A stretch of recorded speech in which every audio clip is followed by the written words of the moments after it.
The house on the terrace. Years ago, 10 years old Ram moved to Umbala with his family. After days of searching for a cheap place to stay, they found a peculiar house on the first floor of an old building. It was unlike anything they had seen before. The rooms weren't connected like a natural home. Each part of the house was separated by a large, airy terrace. The kitchen, the bedrooms, even the bathroom all stood apart from each other. The strangest part was that Ram and his brother Sham had to sleep in a room far from their parents. The landlords, a quiet withdrawn couple, had barely spoken to them. They had only offered polite smiles and handed over the keys. It was cheap, it was unusual, but it was home for now. The first night. Thunder rumbled through the sky on their first night in the house. The storm raged violently, wind howling through the cracks in the windows. Ram and Sham huddled under the blankets, shivering. The room was colder than it should have been. This storm is insane, Ram whispered, hugging his blanket. What if the roof blows off? Ram pulled his own blanket tighter. As long as the door holds, we'll be fine. As if, mocking him, a loud crack echoed through the room. The door, already frail from age, split slightly down the middle. Ram and Sham exchanged nervous glances before scrambling to push a heavy box and a few chairs against it.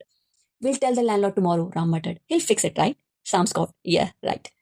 Hours passed and the storm quieted. The house was silent. Ram stirred in his bed, suddenly parched. He swallowed, his throat dry as sand. Sham, he whispered, nudging his brother. Wake up. Wake up. Sham groaned. What? I'm thirsty, but I don't want to go to the kitchen alone. Sham sighed and groggily got up.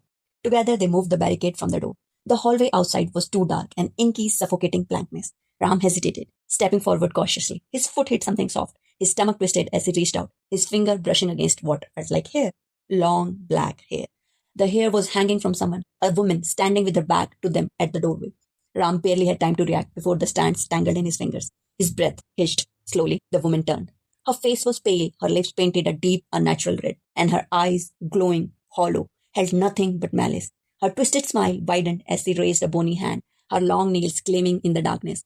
Ram's heart pounded. Sham, he guessed, reaching out for his brother, but Sham wasn't there. Somehow, without Ram noticing, Sham had already returned to bed. He lay curled up peacefully under his blanket, unaware of the horror unfolding at the door. Ram was alone. The woman took a step forward. Ram's breath came in direct gasps. Not today, not today. He whispered like a prayer, stepping backward. Her nails grazed his neck, slow and deliberate. A sharp, icy pain spread through him, but worse than that was the feeling of his blood draining. He gasped, trying to scream, but his voice failed him. The last thing he saw before everything went dark was her wicked smile. Ram woke up with a sharp jolt, his body drenched in sweat. His bed was soaked, not with blood, but with water. Then something hit him, hard. A dripping bottle landed on his chest. You were thirsty, remember? Sham grumbled, yawning. You kept asking for water in your sleep. Ram blinked. It was a dream, just a dream. Now drink your water and go back to sleep.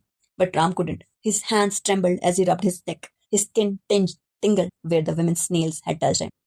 His eyes darted towards the door. The chairs and boxes they had used as a barricade were still there, untouched. Yet the fear lingered. His gaze landed on a large box placed on top of the wardrobe.